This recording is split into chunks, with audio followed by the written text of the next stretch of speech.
Hi friends, நான் உங்கள் Ganesh Raghav. இன்றைக்கி வந்து பார்த்திங்கன்னா நம்ம கிருஷ்ணகிரி மாவட்டத்தில் இருக்கிறோம். கிருஷ்ணகிரி மாவட்டத்தில் இருக்கிற சதன்பள்ளி அப்படின்ற ஊரில் இருக்கிற பத்மாவதி கோயிலுக்கு வந்து நம்ம போகிறோங்க. ரொம்ப சிறப்பு வாய்ந்த கோயில்னு நான் படித்த வரைக்கும் எல்லாரும் சொல்கிறாங்க. அப்படி அந்த கோவிலில் என்ன தான் இருக்குன்றதை போய் நம்ம நேரில் பார்க்க போகிறோம். நீங்கள் நம்ம சேனலுக்கு புதுசாக இருந்தீங்கன்னா பேர் கணேஷ் ராகவ். நிறைய டெம்பிள் அண்ட் ட்ராவல் லாக்ஸ் பண்ணிகிட்ருக்கேன். எல்லாமே வந்து பார்த்திங்கன்னா ஃபர்ஸ்ட் பர்சன் பாயிண்ட் ஆஃப் வியூலேருந்து நீங்களே அந்த இடத்துக்கு போய் பார்க்குற மாதிரி இருக்கும். உங்களுக்கு ரொம்பவே பிடிக்கும். சப்ஸ்கிரைப் பண்ணாமல் பார்த்துட்டு இருந்தீங்கன்னா சப்ஸ்கிரைப் பண்ணிக்கோங்க. ஃபேஸ்புக், இன்ஸ்டாகிராம்லாம் போய் ஃபாலோ பண்ணிக்கோங்க. நம்ம சேனலுக்கு ஏதாச்சும் உதவி பண்ணணும்னு நினச்சிங்கன்னா கீழே தேங்க்ஸ் பட்டன் இருக்குது, அது மூலிமா சப்போர்ட் பண்ணலாம். டிஸ்கிரிப்ஷனில் பே லிங்க்ஸ் இருக்குது, அது மூலிமாவும் சப்போர்ட் பண்ணலாம். இப்போ வாங்க கோயிலுக்கு போகலாம். நம்ம கூட கணேஷும் வந்திருக்காரு. அது மட்டும் இல்லாமல் ஒரு அற்புதமான பேக்ரவுண்ட் மியூசிக் நம்மளுக்கு நினச்சி பார்த்தீங்களா. நம்ம சொன்னோன்னே கணேஷ் வந்து நிறைய வீடியோகிராஃபி அண்ட் ஃபோட்டோகிராஃபிலாம் வந்து அவருடைய இன்ஸ்டாகிராம் பேஜில் அப்லோட் பண்ணிகிட்ருக்காரு. ரொம்பவே நல்லாயிருக்கும். கீழே டிஸ்கிரிப்ஷனில் லிங்க் தரேன், போய் பாருங்கள். இப்போ நம்ம கோயிலுக்கு போகலாம். ஓகே, இந்த பார்சவ பத்மாவதி சக்தி பீடம் அப்படின்னு சொல்லிட்டு போர்டு போட்டிருக்குங்க. கிருஷ்ணகிரிக்கு முன்னாடியே இருக்குது. நீங்கள் சென்னையிலேருந்து கிருஷ்ணகிரிக்கு வரீங்கன்னா கிருஷ்ணகிரிக்கு முன்னாடியே இருக்குது. கிருஷ்ணகிரிக்கு போகணுன்ற அவசியமே இல்லை. கிருஷ்ணகிரியிலேருந்து ஒரு 8 கிலோமீட்டர் தள்ளி இருக்குது. ஜெயின்ஸ் வட தமிழகத்தில் தான் இப்போது நிறைய வாழ்ந்து வந்துட்டுருக்காங்க அப்படின்னு சொல்லப்படுதுங்க. ஆனால் முந்தைய தமிழ்நாட்டில், அதாவது 5ஆம் நூற்றாண்டுக்கு முந்தைய காலகட்டத்தில் தமிழகம் முழுக்க சமணர்கள் நிறைந்து வாழ்ந்து வந்துட்டு இருந்தாங்க. நம்ம தமிழ் கலாச்சாரம், பண்பாடு, வரலாற்று கூறுற 50 காப்பியங்களில் 3 காப்பியங்கள் சமணத்துலேருந்து வந்தது தாங்க. சிலப்பதிகாரம், வளையாபதி, சீவக சிந்தாமணி 3மே வந்து சமணத்துலேருந்து வந்தது தான். இதில் சிலப்பதிகாரம் எவ்வளவு பிரபலமானது, கோவலன், கண்ணகி, இது எல்லாமே நம்மளுக்கு தெரியும். இந்த சிலப்பதிகாரத்தை நான் குக்கு எஃப்எம்மில் ஆடியோவாக கேட்டு பயனடைஞ்சங்க. நிறைய நம்மளுடைய பண்பாடு, கலாச்சாரம்லாம் அதுலேருந்து நம்மளுக்கு தெரிய வரும். இது மட்டும் இல்லாமல் இந்த குக்கு எஃப்எம்மில் 50,000க்கும் மேற்பட்ட புத்தகங்கள் ஆடியோவாக இருக்குங்க. 4.5 ரேட்டிங் கொடுத்துருக்காங்க கூகுள் ப்ளே ஸ்டோரில் இந்த குக்கு எஃப்எம்க்கு. இந்த குக்கு எஃப்எம்மோடைய டவுன்லோட் லிங்க் நான் கீழே டிஸ்கிரிப்ஷன்லேயும் ஃபஸ்ட் கமெண்ட்லேயும் தரேன், யூஸ் பண்ணிக்கோங்க. நம்ம கோடான ராகவ் 15 கோடை வச்சு நீங்கள் சப்ஸ்கிரைப் பண்ணுறது மூலயமா உங்களுக்கு ஆண்டு சந்தாதார விலை 399 ரூபாலேருந்து 199 ரூபாவா 50% டிஸ்கவுண்ட் உங்களுக்கு கிடைக்குங்க. இப்போது புத்தகங்களே வந்து பார்த்தீங்கன்னா 500 ரூபா, 1000 ரூபான்னு இருக்கும்போது உங்களுக்கு பல புத்தகங்கள் 199 ரூபாய்க்கு உங்களுக்கு கிடைக்குதுங்க. கண்டிப்பாக பயனுள்ளதாக இருக்கும், யூஸ் பண்ணிக்கோங்க. கேளுங்கள் மனதிற்கு பிடித்ததை. டைமிங், இந்த கோயிலுக்கு நான் இப்போ வர்றதுக்கான காரணம் என்னென்னா, இந்த கோயிலுடைய டைமிங் ஃபுல்லாக திறந்துருக்கும் அப்படின்னு சொல்லிட்டு போட்டிருக்கு. காலையிலேருந்து நைட்டு 9 மணி வரைக்கும். அந்த ஒரு காரணத்துக்காக மட்டுமே நான் வந்து இங்கே வருகிறேன். இந்த டேர்ன் தான் திரும்பணும். போர்ட் போட்டிருக்கு பாருங்கள், பார்ஷவ பத்மாவதி சக்தி பீட்டா ஜெயின் டெம்பிள். இந்த வழியாக தான் போகணும். 700 metres.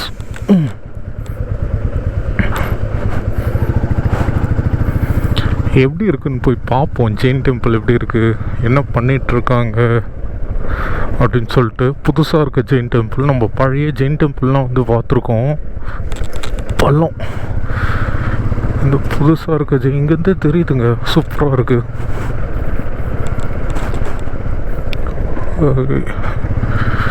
Way to Parshva Padmavati Jain temple.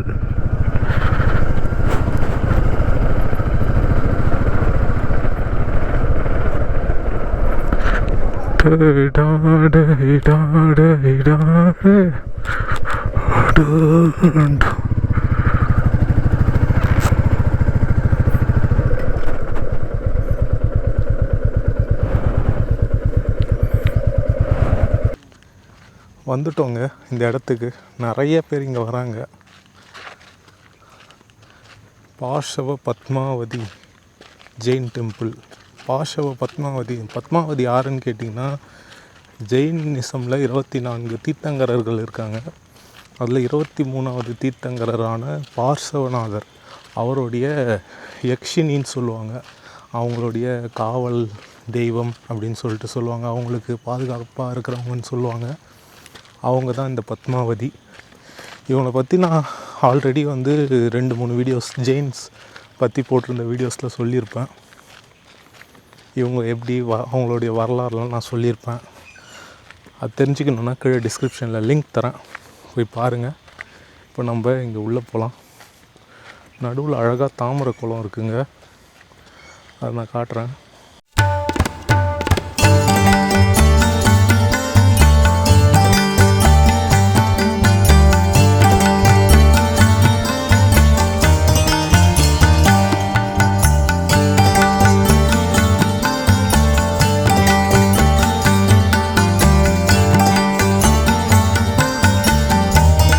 நாங்கள் இங்கே போனோங்க. அவங்க என்ன சொல்லிட்டாங்கன்னா, போய் நாகராஜ் அங்கே இருக்கார், போய் தரிசனம் பண்ணிட்டு வாங்கன்ட்டாங்க. தரிசனம் பண்ணிட்டு இங்கே வாங்க அப்படின்னாங்க. சரி, அதான் நம்ம இங்கே வந்துட்டோம். இந்த மத்திய பிரதேஷில் ஒரு கோயில் இருக்குங்க, அங்கே இப்படி தான் வந்து சிற்பங்கள் இருக்கும். அதே மாதிரி தான் இங்கே இருக்குது. அதே மாதிரி தான் இருக்குது. அந்த சுவர்களும் சரி, அங்கே இருந்த சிற்ப வேலைப்பாடுகளும் சரி. இங்கே குபேரர் இருக்கார். குபேரர்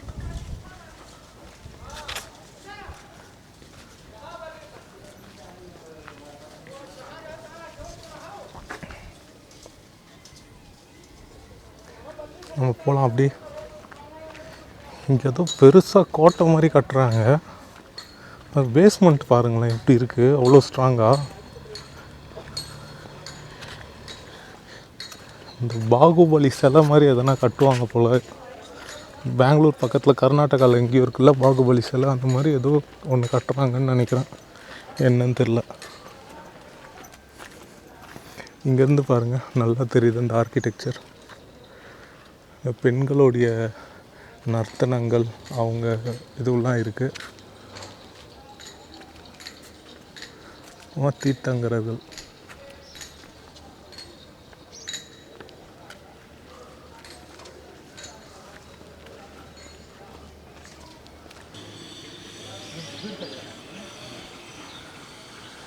வே டு நாகராஜ் டெம்பிள். நாகராஜ் டெம்பிளுக்கு நம்ம போயிட்டுருக்கோம் இப்போது. நல்ல ஒரு ஸ்பாட்டாக இருக்குது. நிறைய டூரிஸ்ட் இங்கே வராங்க, ஃப்ரம் வேரியஸ் ஸ்டேட்ஸ் வந்துட்டு போயிட்டுருக்காங்க. பக்தர்கள் கவனத்திற்கு, மிக சக்தி வாய்ந்த இடம். நாகராஜர் நாகராணி புற்றுக்கு முன் என்று வேண்டிக் கொண்டு கட்டி விட்டு செல்லுங்கள். சிகப்பு துணியில் தேங்காயை கிடைக்கும், அருள் கிடைக்குமா. இங்கேயும் இந்த ஆஞ்சநேயர் கோவில் இருக்க மாதிரி தேங்காய் கட்டுறாங்க பாருங்க, அவ்வளோ தேங்காய்கள் இருக்குது.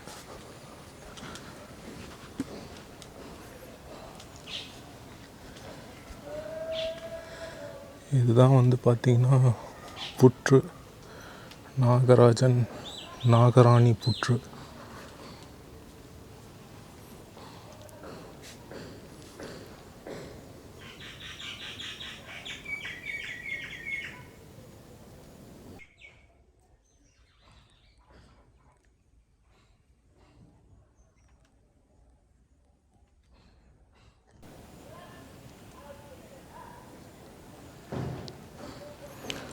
நாகராஜன் நாகராணி புத்துங்க.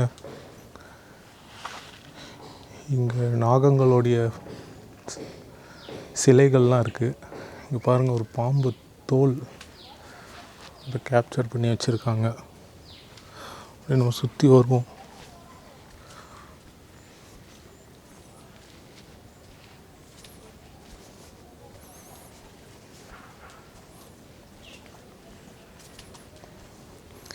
அங்கே பாருங்கள், தேங்காய் கட்டியிருக்காங்க பாருங்கள், வேண்டுதல்களுக்காக.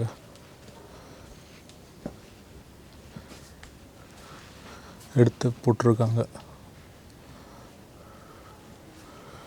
நம்ம போவோம் இப்போ. முன்னாடி புதுசாக கட்டிகிட்ருக்காங்க, நான் முன்னாடி காமிச்சது. இங்கே தீர்த்தங்கரர்களுடைய சிலையெல்லாம் முன்னாடி இருக்குது. அதுக்கு மேலே பெருசாக ஒன்று இருக்குது, பெருசாக கட்டப்படுது. இதை பாருங்கள், இந்த ஆர்கிடெக்சர் செம்மையாக இருக்குல்ல. தமிழ்நாட்டில் இப்படி ஒரு கோயில் கட்டியிருக்காங்க. வாவ். 2 சின்ன சின்ன விமானங்கள் இருக்குது, இங்கே ஒன்று பெருசு. செம்மையாக இருக்குது.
ஃப்ரெண்ட்ஸ், பார்த்துருப்பீங்க இந்த பாஷவ பத்மாவதி டெம்பிள் அவ்வளவு அழகாக இருக்குது. நான் 0 எக்ஸ்பெக்டேஷனோட இந்த இடத்துக்கு வந்தேன்.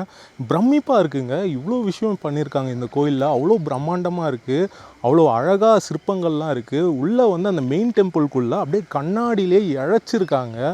அவ்வளோ அழகாக இருக்குது. நீங்களும் கண்டிப்பாக வந்து பாருங்கள். இந்த வீடியோ மூலயமா நிறைய விஷயங்கள் இந்த இடத்த பற்றி தெரிஞ்சிருக்கோம். இந்த இடத்தோட அழகும் இந்த வீடியோவில் இருந்திருக்கும். உங்களுக்கு பிடிச்சிருக்கோன்னு நினைக்கிறேன். பிடிச்சிருந்தா நிறைய பேருக்கு ஷேர் பண்ணி விடுங்க. சப்ஸ்கிரைப் பண்ணலைன்னா சப்ஸ்கிரைப் பண்ணிக்கோங்க. இதே மாதிரி இன்னொரு நல்ல வீடியோவுடன் சந்திக்கிறேன். Bye from Ganesh, Raghav and Jo Ganesh. Bye friends, bye. இங்கே இந்த வீடியோ முடிச்சுக்கிறோம். பாய்.